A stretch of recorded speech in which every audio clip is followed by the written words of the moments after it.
It's always a pleasure to be with Anthony, and being with him is like being with my family.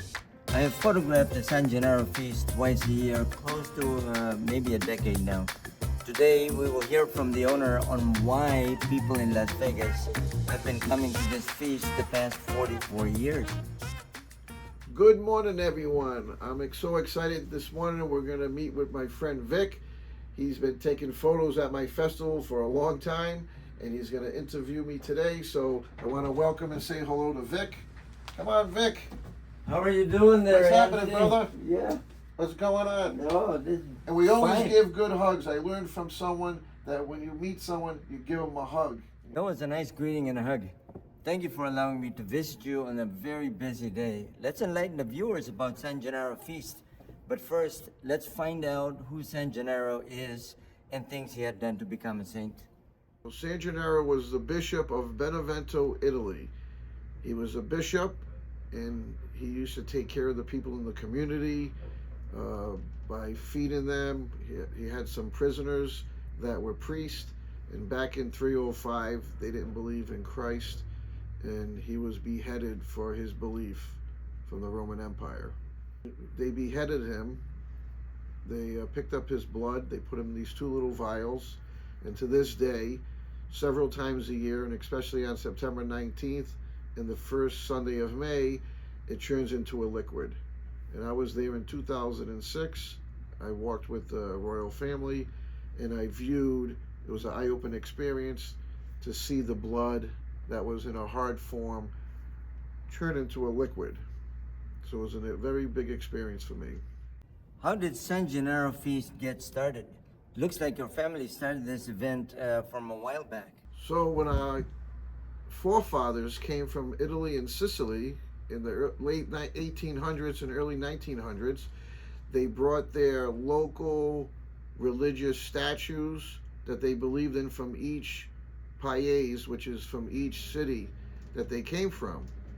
So the San Gennaro Feast came from Naples when they landed into Mulberry Street, like I said, in the late 1800s, early 1900s.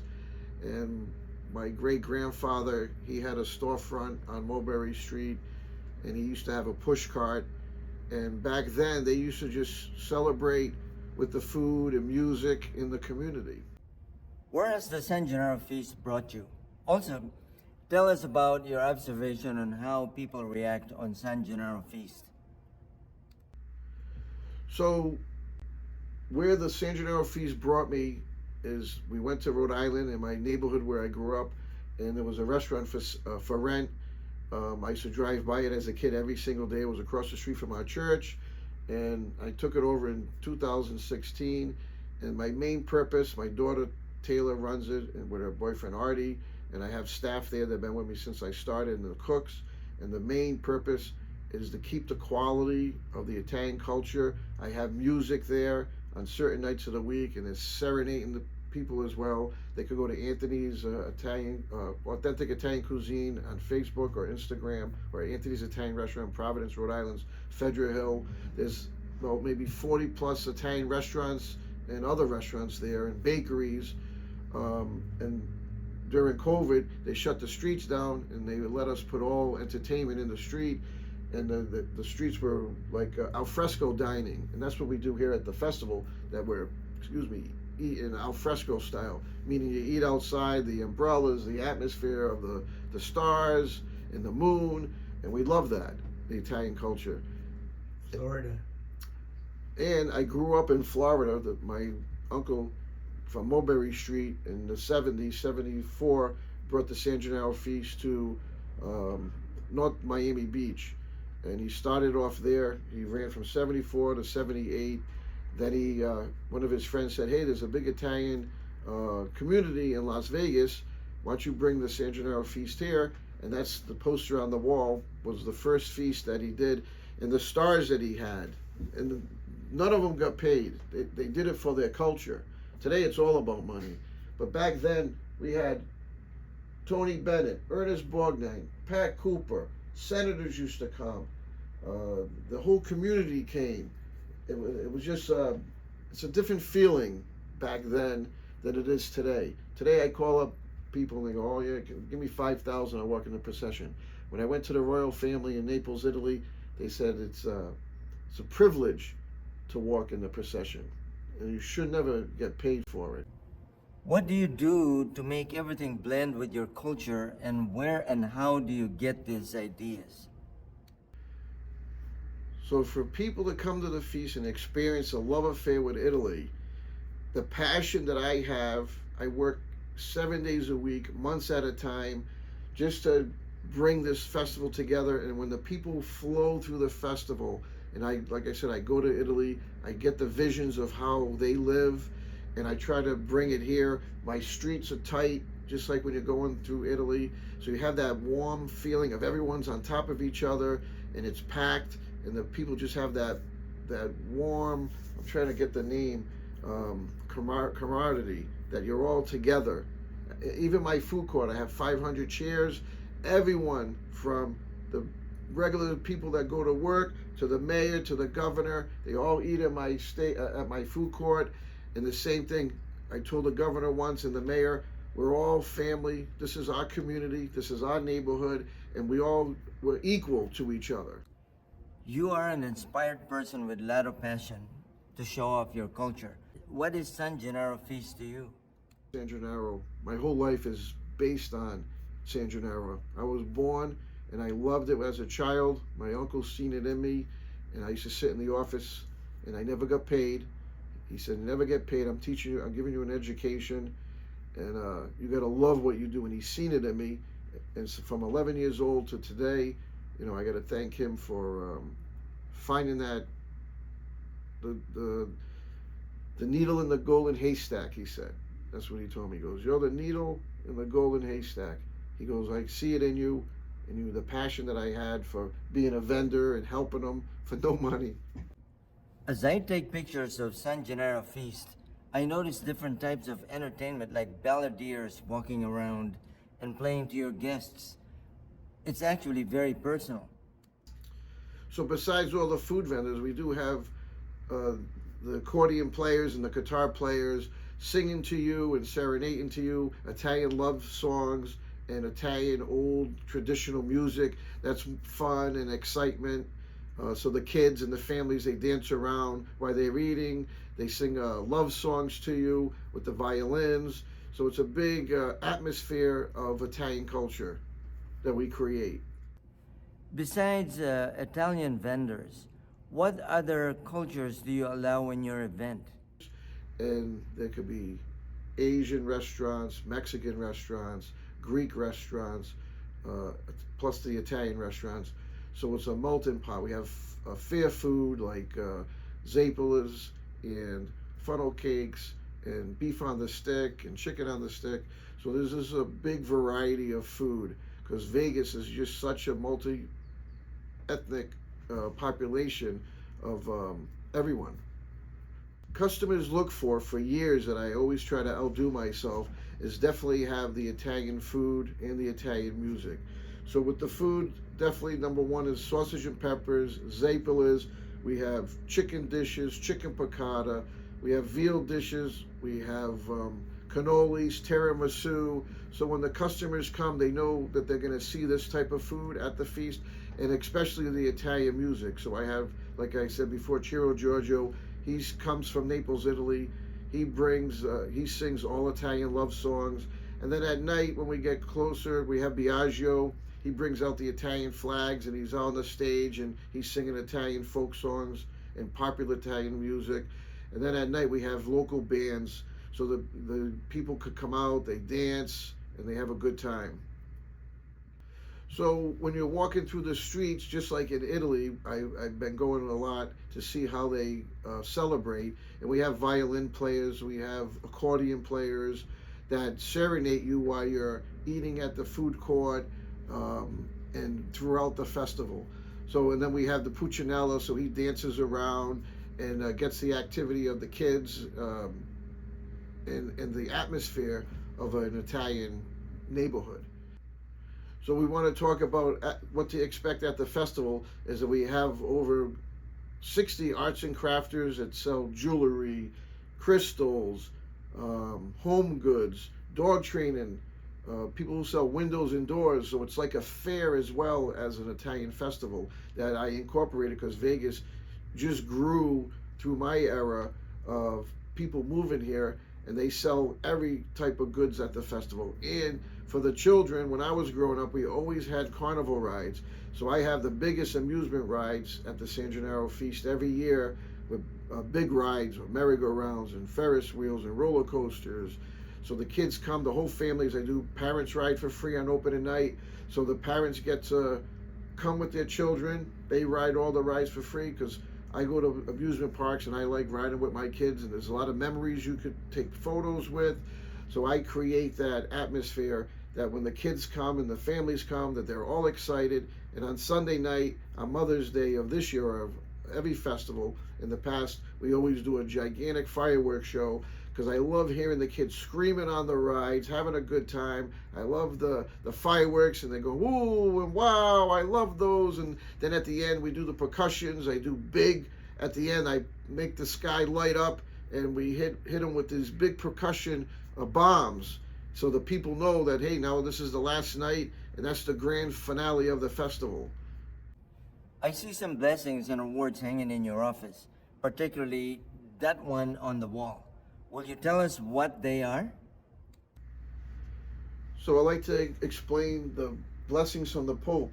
So I wanted to keep the culture alive, and what my uncle did, he had a blessing from the Pope, John Paul, I believe the first or the second. So it was in my belief to find out who gives out those blessings, the Apostolic blessing. So one of my friends, Emilio Brioni, he was dear friends with a gentleman that has a restaurant in the Pianta Pensignone in Rome, and he got me these blessings every year.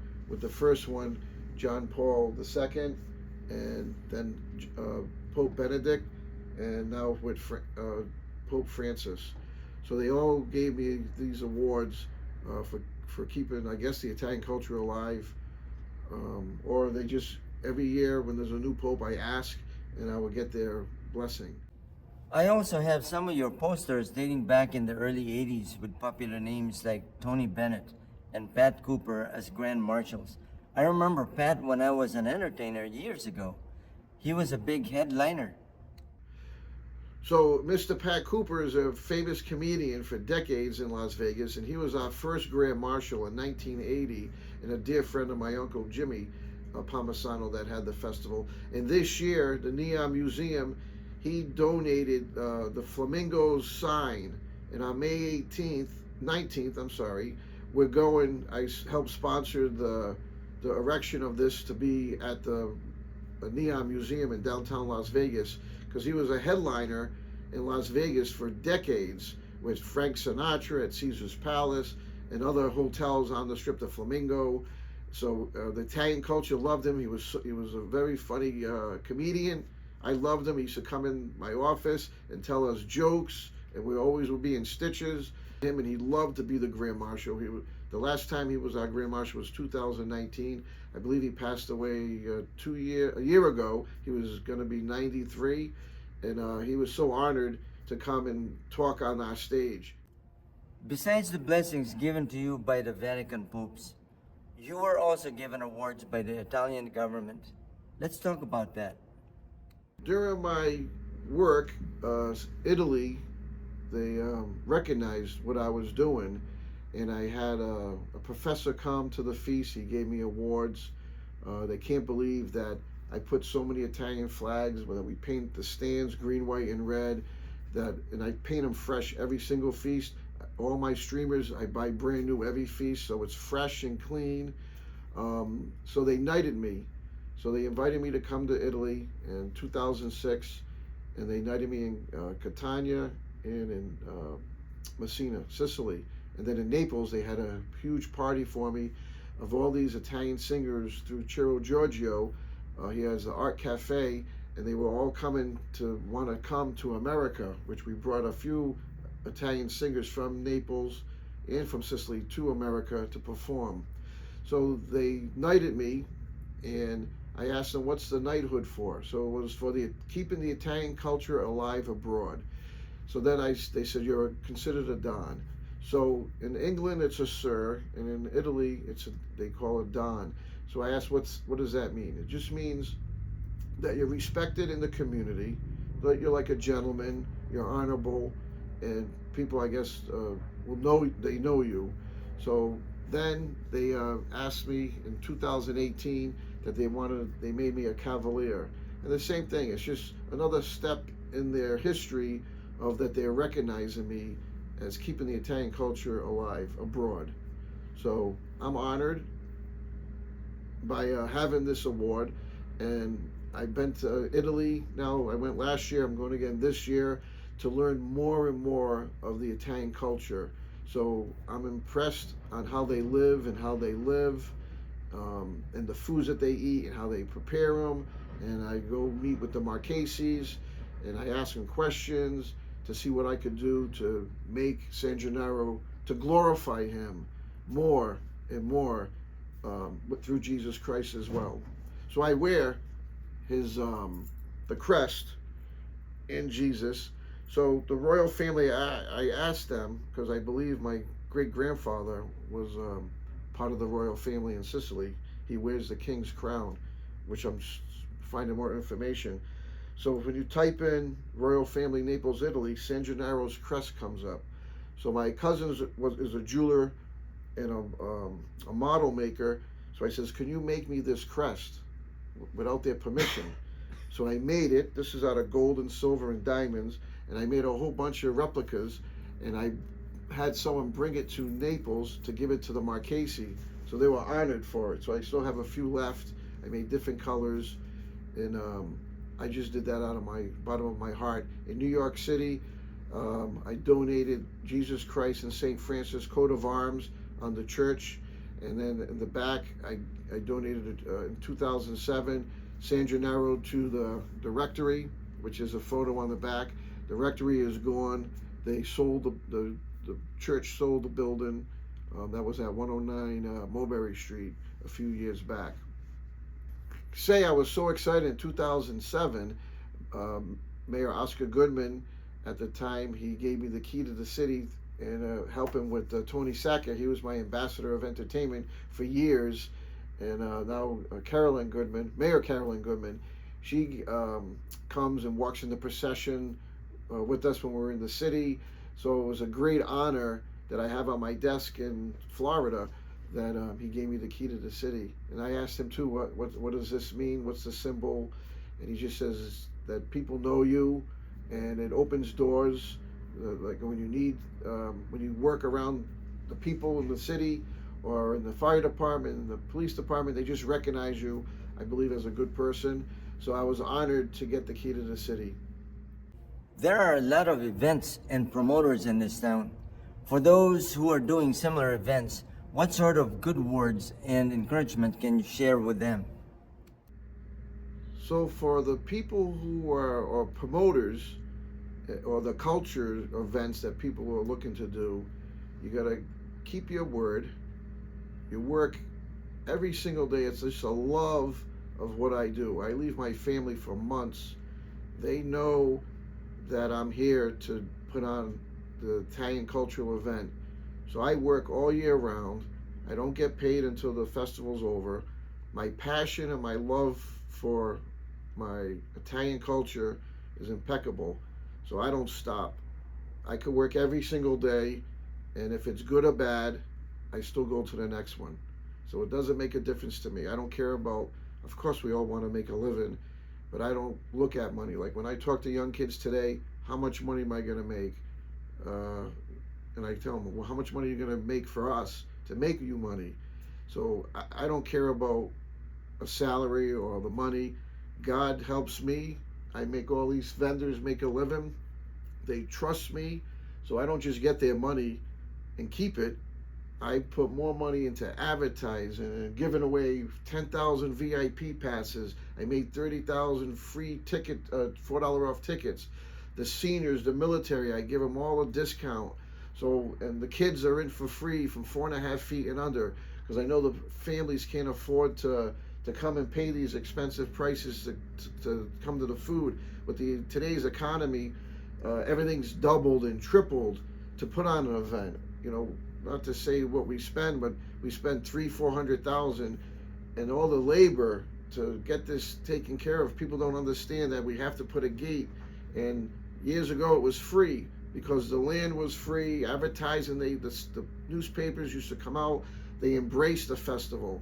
Today it's all about money. I don't care about money. Money will just come to me or come to the people who are with me and my vendors. You know, am I going to draw 30 or 50,000 people? I do everything in my power, my knowledge, to get people here. So if I have to give away at the gate and let all the kids in for free, and so the parents can afford to come, I do it. I help out this festival. We're helping out the Clark County School District, and we're helping out the Autism Foundation.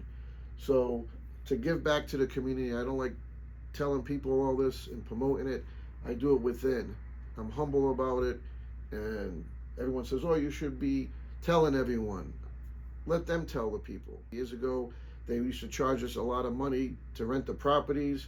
And they say, "Oh, we want to make money too." So the passion isn't about money. The passion is about my culture, making sure that people eat the proper foods when they're coming to the feast, that the food is correct. And that's what I explain to my vendors.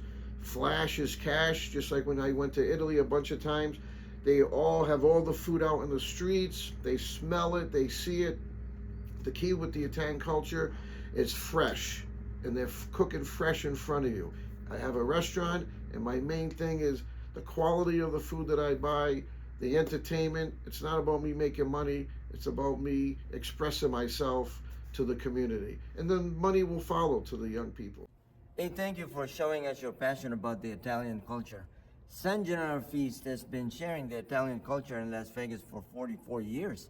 And we haven't even mentioned the San Gennaro Feast in New York and other states. Can you say and share the last words, please? So for the people who are or promoters or the culture events that people are looking to do, you got to keep your word. You work every single day. It's just a love of what I do. I leave my family for months. They know that I'm here to put on the Italian cultural event. So I work all year round. I don't get paid until the festival's over. My passion and my love for my Italian culture is impeccable. So I don't stop.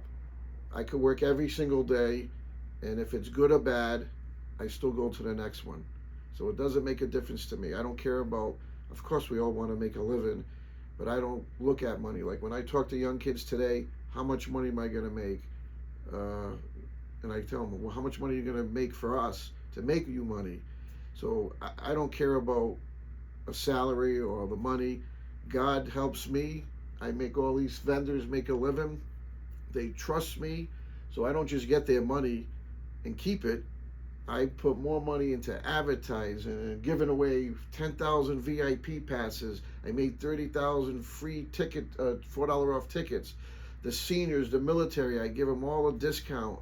So, and the kids are in for free from 4.5 feet and under, because I know the families can't afford to come and pay these expensive prices to come to the food. With today's economy, everything's doubled and tripled to put on an event. You know, not to say what we spend, but we spend 300,000, 400,000, and all the labor to get this taken care of. People don't understand that we have to put a gate. And years ago it was free because the land was free. Advertising, the newspapers used to come out. They embraced the festival. Today it's all about money. I don't care about money. Money will just come to me or come to the people who are with me and my vendors. You know, am I going to draw 30 or 50,000 people? I do everything in my power, my knowledge, to get people here. So if I have to give away at the gate and let all the kids in for free, and so the parents can afford to come, I do it. I help out this festival. We're helping out the Clark County School District, and we're helping out the Autism Foundation. So to give back to the community, I don't like telling people all this and promoting it. I do it within. I'm humble about it, and everyone says, "Oh, you should be telling everyone." Let them tell the people that I'm helping them. So. Hey Anthony, thank you for allowing us to talk with you on a very busy weekend. I'm sure that we'll be chatting with you again before the next event. I heard you're traveling to Hawaii after this and possibly going to Italy. Regards to the family and be safe and blessings to your brother. Bye bye.